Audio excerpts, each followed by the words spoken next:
السلام علیکم. برېښنا په اونۍ کې څو مهمه خبرونو ته ښه راغلاست.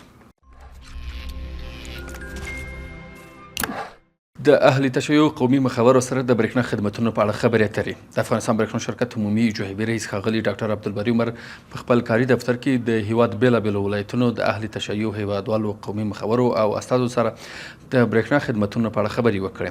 ښاغلي ډاکټر عبدالباري عمر یا د قومي مخورو ته ښه راغلاست وویل او د برېښنا خدمتونو په برخه کې امکاناتو ته په کتو د پوره همکارۍ ډاډ ورکړ.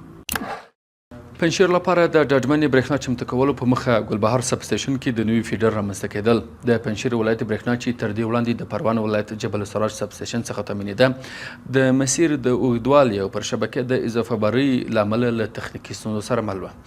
د همدې ستونزې حل لپاره په ګلبهار سب سټیشن کې د نوي فیډر رامنځته کېدل او 15 کیلومتره په دوام د شبکې غځونې سره د یاد ولایت برېښنا د لاند او ډاډمن مسیر له لارې تامینه شوه.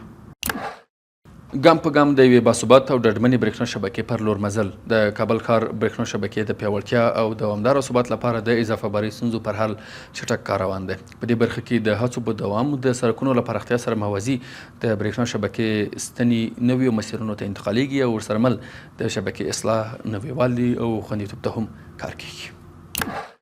د برېښنا اړوند خدمتونو په برخه کې د نږدې 1000 پیرودونکو ستونزو حل. د افغانستان برېښنا شرکت شکایتونو اوریدو مدیریت کارکوونکو په تېره یوه اونۍ کې د 993 پیرودونکو ستونزو ته پر وخت رسېدنه کړې.